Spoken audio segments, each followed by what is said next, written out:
kembali lagi bersama saya Miftahul Huda dalam Bicara Bola, yang mana pada kesempatan kali ini kita akan bahas 8 besar Liga Champions yang telah dilaksanakan pada Rabu malam kemarin atau Kamis dini hari, di mana pertandingan berlangsung antara Atalanta melawan PSG. Banyak pengamat sepak bola mengatakan bahwa PSG akan menang mudah terhadap Atalanta karena Gasperini yang mana pelatih dari Atalanta tidak memiliki taktik yang banyak. Dia hanya mengandalkan pressing di pertahanan sepertiga pertahanan lawan dan bertahan di sepertiga pertahanan sendiri. Itu yang bisa dilakukan oleh Gasperini. Namun terbukti, apakah Atalanta main buruk? Tidak.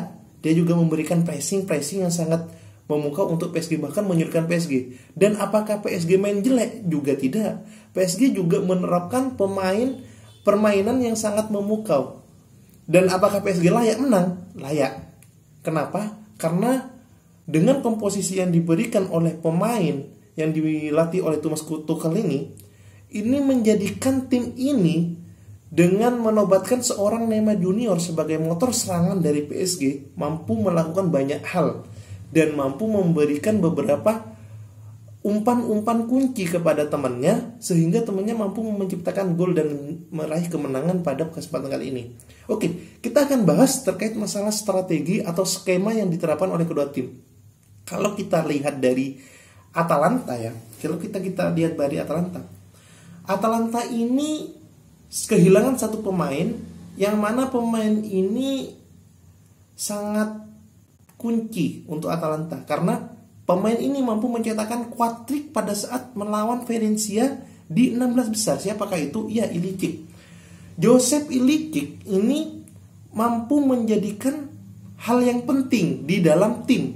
Namun di kesempatan 8 besar ini Ilicic ini tidak bergabung dengan tim karena ada masalah pribadi ya, dengan masalah keluarganya, sehingga dia tidak mampu bergabung dalam tim di 8 besar Liga Champions ini. Namun pengganti dari Joseph Ilicic adalah striker mereka yang mana merupakan top skor mereka, yaitu Duvan Zapata, dengan disokong oleh dua attacking midfielder yaitu Papu Gomez dan Pulisic, dengan 4 lini tengahnya yang mana lini sayap mereka atau fullback mereka sangat bagus permainannya, naik turun membantu pertahanan dan membantu penyerangan, yaitu Gosens dan Hector Bellerin, dengan dikomandoi seorang gelandang bertahan Maderon, dengan lini pertahanan yang seperti mereka biasa pakemnya gitu.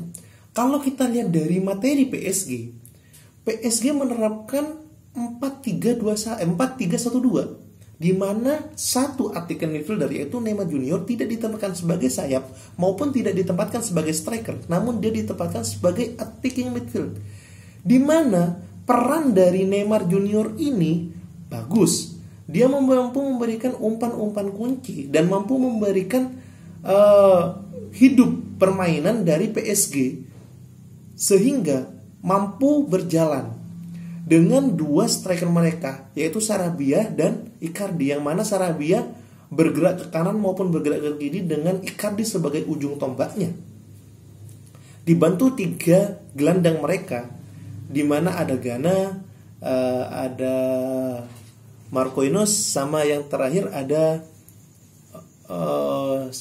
pemain MU itu, Ander Herrera. Dengan 3 pemain tengah mereka, dia mampu memberikan umpan-umpan matang kepada Neymar maupun kepada Sarabia untuk mencoploskan bola ke Atalanta. Kalau kita lihat dari segi permainan, mulai dari menit pertama, Paris Saint-Germain itu sudah menunjukkan bahwa tim ini berambisius karena praktis hanya gelar ini yang mereka tidak dapat. Makanya tahun ini ambisi mereka yaitu bukan Liga Prancis, bukan Copa Prancis ataupun Coupe de France, tapi ini adalah gelar yang mereka tunggu-tunggu, yang mereka bisa raih di kesempatan kali ini, yang mana dengan kemauan tim dan kemauan dari pemain untuk meraih gelar, permainan mereka sangat cair. Terbukti menit-menit awal langsung ngegas, di mana Neymar memiliki peluang 1 lawan kiper, namun tendangannya masih melebar ke sisi kiri dari Atalanta. Nah, Atalanta juga memiliki penyerangan yang sangat bagus. Mereka bukan cuma menjadi kuda hitam di Liga Champions musim ini, namun mereka memberikan perlawanan kepada sang lawan, yaitu Paris Saint-Germain. Memang perjalanan mereka di Liga Champions itu berjalan sangat mulus sampai ke 8 besar, di mana baru masuk Liga Champions sudah masuk 8 besar. Dan permainan mereka memukau dengan menerapkan 4-6 pemain untuk pressing di sepertiga lawan ketika lawan memegang bola, dan ketika lawan menyerang mereka 4-6 pemain bertahan di pertahanan sendiri. Jadi koordinasi antara pertahanan dan penyerangan dari Atalanta sangat berjalan bagus. Dengan 4-5-6 pemain mereka ngepres ketika mendapatkan bola, dan terbukti scrimmage yang terjadi di depan gawang dari PSG mampu menghasilkan gol dari Pulisic, yang mana Pulisic ini dulunya adalah buangan dari pemain Chelsea. Namun kaki kirinya dengan tendangan melengkungnya mampu mengecoh kiper Keylor Navas. 1-0 untuk Atalanta. Atalanta mampu bermain sangat ofensif dalam pertandingan di babak pertama. Terbukti banyak peluang-peluang dari mereka, 2 heading yang mampu ditangkap oleh Keylor Navas, serta beberapa peluang yang mungkin bisa menciptakan banyak gol di babak pertama. Namun sekali lagi mereka kehilangan tajinya layaknya seorang pemain Ilicic, yang mana Ilicic ini menurut saya pemain yang sangat penting di Atalanta, namun tidak bermain gitu. Nah, di babak pertama Atalanta cukup menguasai pertandingan dengan beberapa peluang, bahkan 4-5 on target mereka ya, bahkan 1 menjadi gol. Di babak kedua Tuchel, saya feeling babak kedua Tuchel akan memainkan beberapa pemain kuncinya seperti Kylian Mbappe itu menjadi penyerangan mereka. Terbukti di babak kedua ada beberapa pemain yang sudah diganti oleh Thomas Tuchel untuk bisa minimal mencetak gol. Karena di babak kedua Atalanta juga merotasi pemainnya, mulai dari striker mereka, pemain lini tengah mereka, bahkan gelandang mereka rotasi. Papu Gomez, Pulisic, Dufan Zapata, mereka rotasi dengan pemain-pemain yang cukup segar, dimana ketika mereka merotasi pemainnya, ada beberapa kelemahan-kelemahan yang terjadi pada Atalanta tersebut. Terbukti hal ini dimanfaatkan oleh PSG, walaupun Keylor Navas ini merupakan kerugian bagi PSG ya, karena Keylor Navas, kiper utama mereka, mengalami cedera di menit 72 gitu. Tapi tidak menjadi masalah karena mereka mampu mencetak gol di akhir-akhir pertandingan, di mana ketika Kylian Mbappe masuk, Choupo-Moting masuk, terus ada beberapa pemain lini tengah masuk, mereka bermain sangat efektif. Nah, di sini Gasperini tidak memberikan efek yang dominan kepada Atalanta. Di Atalanta ini tidak seperti di babak pertama, mereka kayak kehilangan tajinya untuk mencetak gol, dan mereka kehilangan tajinya untuk koordinasi pertandingan.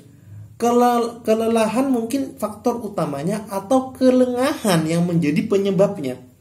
Karena apa? Karena Choupo-Moting dengan cat inside dari lini sayap mampu memberikan umpan bagus kepada Neymar di menit 89 ya.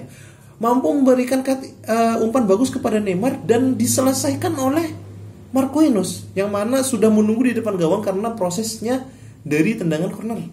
1-1. Dengan 1-1 itu membakar semangat dari PSG. Saya feeling ketika skor 1-1 menit 90 ini akan menjadi kemenangan PSG. Saya sudah prediksi itu. Bahkan saya sempat sempat adu gengsi dengan teman saya untuk memegang bahwa PSG akan mencetak gol lagi tanpa melalui perpanjangan waktu. Terbukti dengan beberapa penyerangan dan umpan kunci di menit 92 lewat 40-an ya. umpan kunci dari Neymar mampu dikonversi menjadi assist oleh Kylian Mbappe dan dicetak gol oleh Choupo-Moting. Perubahan masukannya Kylian Mbappe dan Choupo-Moting ini membuahkan hasil bagi PSG. Sudah ketika gol bersarang di gawang Atalanta seakan down karena mental mereka, sekali lagi mental mereka belum terasa untuk menghadapi tim-tim besar seperti Paris Saint-Germain. Tapi apapun itu, Atalanta sudah mencapai fasenya di mana sebuah tim yang tidak diunggulkan bahkan di fase grup mampu lolos ke 8 besar dan mampu menyaingi Paris Saint-Germain di 8 besar. Selamat untuk PSG yang sudah lolos ke semifinal yang mana akan menghadapi salah satu pemenang pertandingan antara Atletico Madrid dan RB Leipzig yang akan bermain nanti malam. Dan untuk Atalanta, selamat karena perjuangan kalian sampai masuk ke 8 besar itu patut diapresiasi lebih. Semoga pertandingan ini menjadikan pertandingan yang bagus dan memukau untuk tim-tim lain dalam 8 besar ini. Mungkin itu saja yang dapat saya sampaikan dalam Bicara Bola kesempatan kali ini. Kita akan bertemu di Bicara Bola selanjutnya. See you guys.